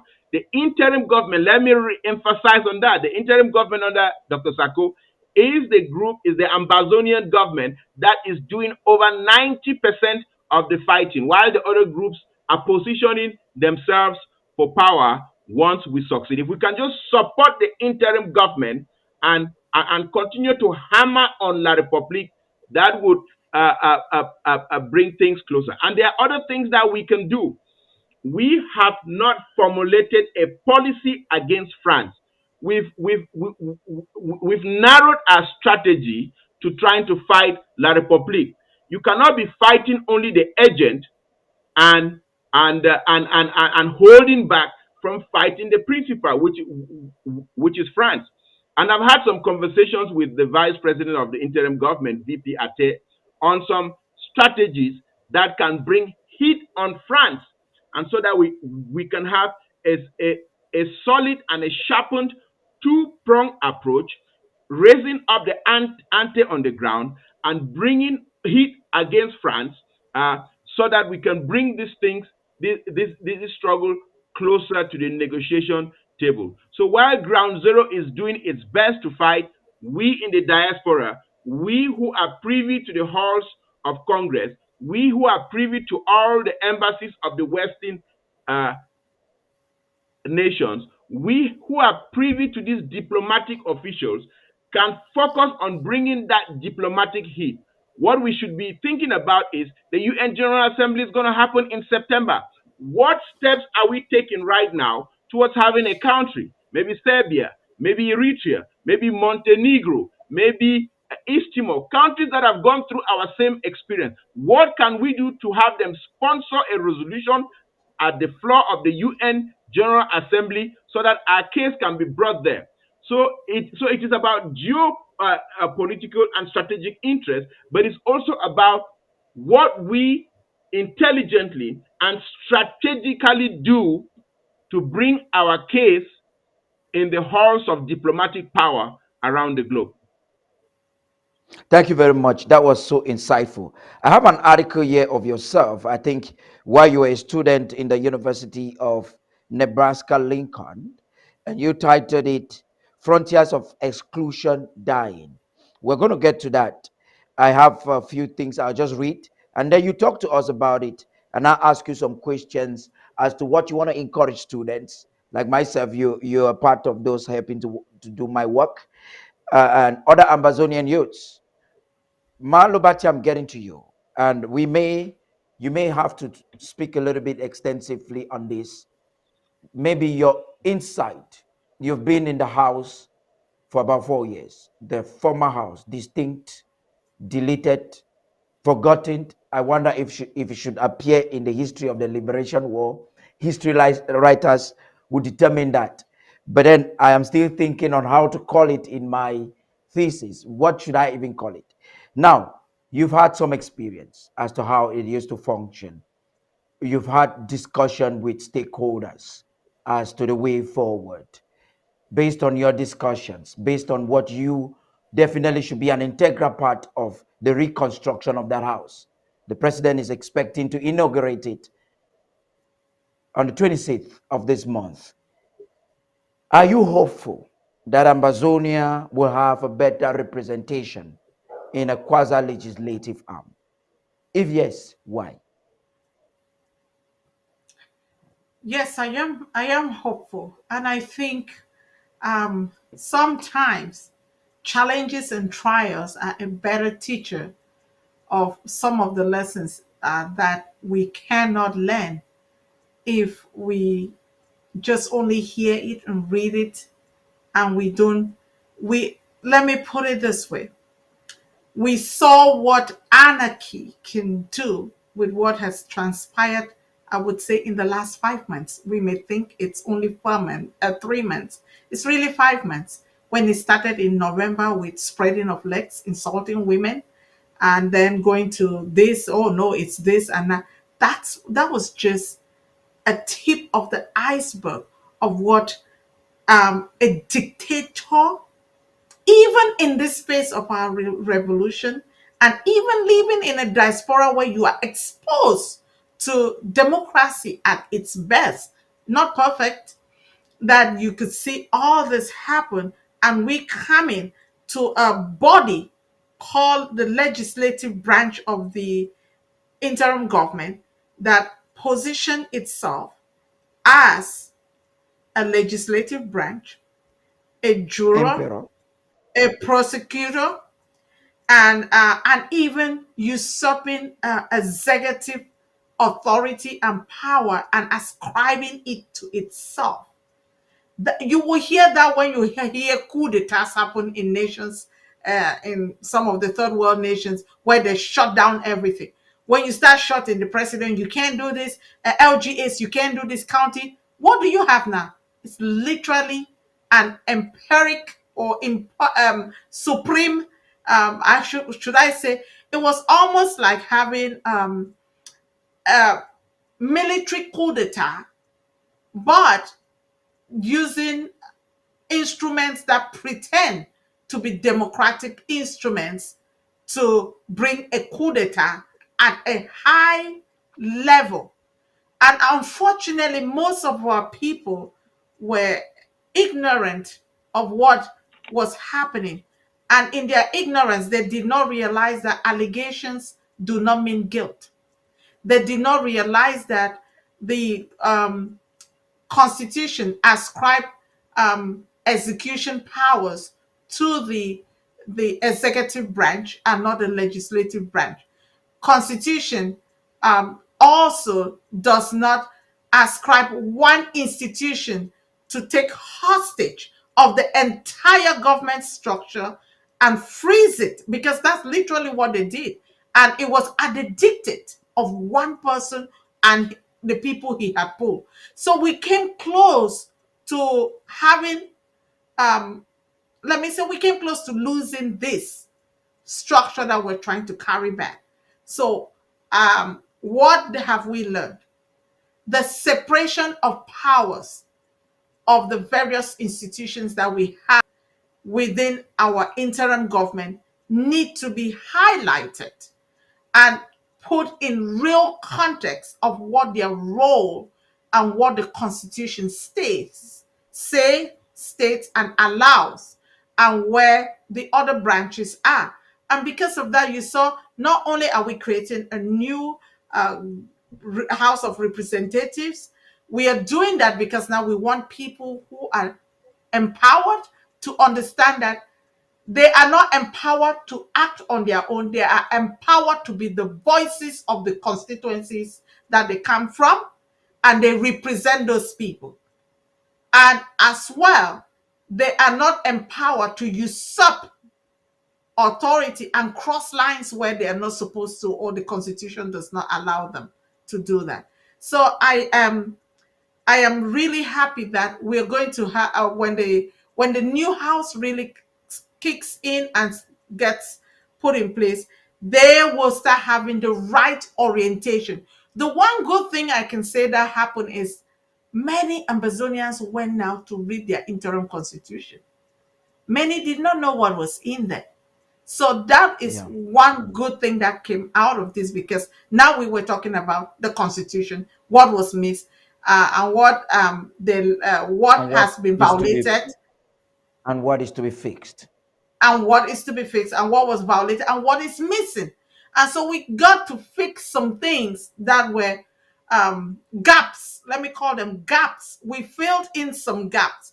Are we going to be able to fill in the total gaps in this constitution? No, it's interim, and we are also in the face of a revolutionary struggle phase. So we cannot have a full blown out constitution that will allow for suffrage electoral processes to happen. So making people to understand that, and the members who come to understand that, it's going to help us to move forward. And it will also help the executive branch to also understand that, hey, we cannot take things for granted. We cannot just say, okay, we are in cruise. Let's just cruise and go. You know that there are representatives that are going to ask you, you promised doing this. You promised leading us this direction. What is happening? When changes happen or midstream, the people need to have some information. It also is going to help us with our information flow from the government down to the grassroots, and from the top, the grassroots back to the top. So I think it's going to allow us to fix. Granted, we're going to fix many other structures that we were just letting them go. A good example will be what you saw, Mark Victorine, the letter that you read. We're going to look critically at our structures that we have that are registered in America and maybe Europe or wherever, and see, where are we missing this? Did we just run this and forgot that there are administrative things that we need to anchor down and let them be anchored properly? And what can we also do to prevent Amazonians from hijacking individuals? Let me not even say Amazonians, because it looks like a bunch of individuals hijacking what we have worked for, and even being at a place where you're wondering if they have sold us, and we are now at the bidding block of what they can do to destroy us, so that La République and France gives them whatever they have promised them. It makes you wonder. So we have it's And I putting our remember, guards up. I actually remember during the conference, Barrister Gana actually was saying, this is just a work in progress. Maybe next session where stakeholders will be sitting, much will be done. We have a few minutes to round up this program. And Barrister Gana, you as a young man, you've always been a fighter. And I guess your article I'm reading now on opinion, that was on it was a guest editorialist. It had, I've gone through it like 5 times, and so good. There's something I want to read. Two things I would like to read there, and then you can make a commentary and give a closing remark, so that we give the floor for ethics commission to come up. The ethics for an emerging nation is coming right after this program. Amazonians, all those you watching, I want you to stay on or hang on to listen to them. I will be watching with you and sharing. Cultivate the attitude of sharing. You see, this platform is always bringing up programs that are not just informative but educative. And in this article by Barrister Gana Valentine, you were very young. I can see your picture there. Fine man as always. You caption the world. The world is far from being an all-inclusive family. The common interest mankind has defined are the freedom to pursue happiness in a world with minimum hindrance to free enterprise, an ideology of profit, stability, and a quest to join the community of consumers. Let me go to the policies and the conclusive part of it. You need to really give us some details. You have about 5 minutes to do that. The world should gravitate towards a secular world coupled with the winning values of capitalist democracy. To paraphrase Alexander Pope's poetic assertion, a slightly secular world is a dangerous place. Shallow secularism intoxicates human interaction. Drink deep or taste not of it. Fu, a student of economics, was student of economics at the University of Nebraska, Lincoln. And after that, you didn't stop this book work. You went into law school just for the sake of this struggle. What is all this grammar? Decode it for us. You have 5 minutes to talk on that and link that to our story of today. That's where we'll be ending our program for tonight. You link that in our story of today. And if you had to edit this work, what will you include to suit our narrative, to advocate for us, the fighter that you have always been? Go ahead, please. Yeah, Comrade Paddy, that work I think was written in 1995. That was about 27 years ago when I was a, a, a, a, a, a very ambitious and curious student at the University of Nebraska, Lincoln, pursuing my studies in economics and accounting, but also delving into the international space, studying all what was going on. I think I wrote that article just when the Treaty was happening, and it was the Maastricht Treaty in Europe that evolved into what they call the EU, with Europe defining its values, making things comfortable, democratic, constitutional for the people of Europe. Uh, while at the same time you have a nation like France, who was a key player in advocating for the EU. And I think at that time, even the head of the of the European uh, movement was one Frenchman called Jacques Delors. He was the one who championed the integration of Europe, the institution of all of those laws, and that's why I say in that article I say shallow secularism intoxicates human interaction. Uh, because Europe has had this advance into democracy, into industrialization, they seem to have the misconception that capitalism, democracy, constitutionality is optimized when Europe is protected, and there is that false sense of security that because Europe is protected and others can be ruled by cannibals and dictators, and the world is going to be in balance.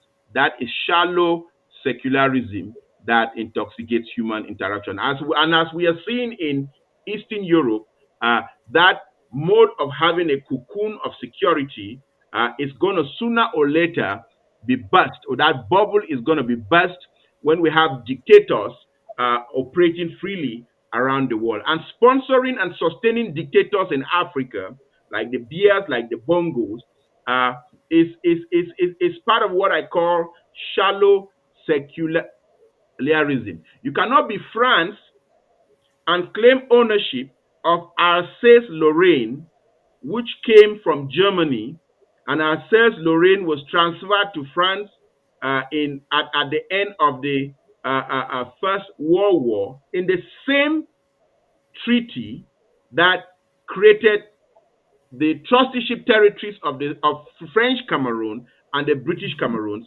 You cannot be France and enjoy the right to Alsace-Lorraine, a territory that is Germanic and used to belong to Germany. Germany, as Alsace-Lorraine was ceded to Germany in the Franco-Prussian War of 1870, returned to France at the end of the First World War, 1919-1920. You cannot be France and enjoy those privileges and at the same time want to seize a territory that was not yours at the Treaty of Versailles. That was not yours when UN Resolution 1514 was passed on December 15th, 1960. That was even before the plebiscite. UN Resolution 1514 should have stopped the plebiscite in its tracks. So when I was writing that article, I was already foreseeing warfare breaking out in the world because Europe had not learned the lessons from the sad chapter of Adolf Hitler. And when you see Putin rising up and invading an independent country, it is because Europe selectively applies the lessons from World War One and World War Two. And they think that if they can bastardize Africa and balkanize Africa and let Africa be ruled by these dictators, it's going to bring some sort of security to the world. No. As we are seeing in Eastern Europe, it's not going to bring that kind of security because China is also watching what is happening in Ukraine and is looking at Taiwan and probably contemplating maybe how it can take Taiwan by force. But you have to establish rules in the international order which you do not only let other people follow, but you follow as well. And if France was following those same rules, and if the United States was dutifully pushing France as it should do, to tell France that the Southern Cameroon, aka Ambazonia, is not your territory, and you should follow rules within the UN and let the Southern Cameroons do. If they were establishing and following that kind of order, the rule of treaties, the rule of constitutionalism would gradually become globalized, that will not be having what we are having in Ukraine. So, but back to what we're talking about, tying that to Amazonia. See, you have just about 60 seconds. These coup plotters sit down and they impeach President Sako. And at the same instance of impeaching President Sako, they remove him from order. There is this quote or this allegory of the 16th century priest who talks about a stone being in a stream for hundreds of years, and water is passing around that stream, but when you crack that stone, it is dry inside. These coup plotters are people who have existed in the Western world for a long time. They do not even understand that impeaching a president, if they even have the quorum and the constitutional right to do that, impeaching the president does not mean removing the president from office. Clinton was impeached in 1995-96. That did not lead to the removal of Clinton. Trump was impeached twice. That did not lead to the removal of Trump. You cannot have the same body impeach a president and that same body remove that president from office. It's like having a prosecutor indict, try, and be the jury. I mean, non-volume in law is a non-starter. And so they should have even known, and that's what we corrected in ASC 2. We put that constitutional provision that the House has, the interim House of Representatives has the duty to impeach the president in case of high crimes and misdemeanor. But they cannot try the president. It is the Council of Council Chairs that can try the president. So you have this two-tier effort where you cannot be the House and impeached by a quorum that does not even meet the standard of the House. So these coup plotters were really lawless in thought. And Paddy, hold on, let me expatiate that on another angle. Let's presume that Sako really did something wrong, and they botched it all over by following the wrong procedure. They have done a disservice to Ambazonia. just like a district prosecutor who brings a course of action towards somebody and screws up the evidence so much so that the judge is going to let that person walk. Because in the concept of the common law tradition that we follow, it is better to let 1,000 guilty men go free than to have one innocent man convicted. So these people botched logic, botched constitutionality, botched reasonable inference to so many of the examples that they have had. I mean, when you impeach somebody, you have to try that person. Are you trying that person by a civil standard that is just a preponderance of the evidence, or you're trying that person by a criminal standard that is beyond reasonable doubt? If it was beyond reasonable doubt, who are those who cross-examine the evidence? So, I mean, I can go on and on and on, but this was ignorance and illegality on full flight. Yeah, and on and on. Dr. Winnie Lobati, Barrister Gana Valentine, I would like to say thank you, and thank you very much for opting to be a part of this program today and tonight.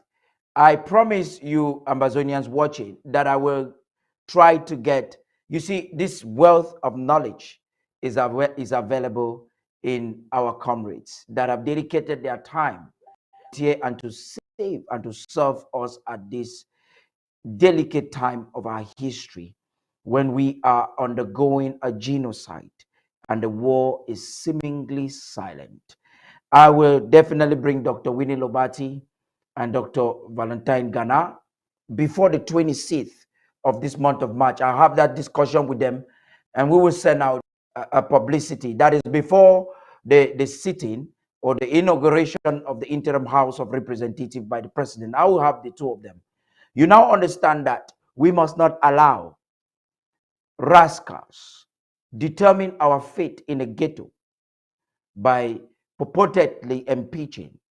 They do not have the quorum, nor the legality or the constitutionality to do so. And whatever has been done by men and women who have taken themselves from a house that was given to them into the ghetto is null and void. On that note, I would say that is the end of our discussion for tonight. Tomorrow at 6 p.m. Amber time, I will be live with Ma Victorine Yagni and Ma Iringwa. We will be focusing on the treasury and what is happening with your finances. These are two powerful women, and they have decided to come and to give you details as to what is happening. Fear not, Amazonians, like I told you yesterday, your treasury is safe.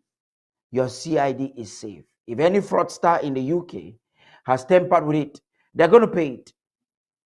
You're not going to lose nothing. You can take this word to the bank. On that note, it's been Tarh Paddy King. Good night and bye-bye. I've had this problem. Big problem. I really needed A good videographer. And I kept searching. And searching. There are so many choices. It's really hard to find one that has all the things on my list. But I finally did it. Yes. Thank you. If you were looking for one as well, Look no further. Here's a really good one. Just use mine. Use mine. I'm very satisfied. Definitely recommend. Problem gone. thank you. I've had this problem.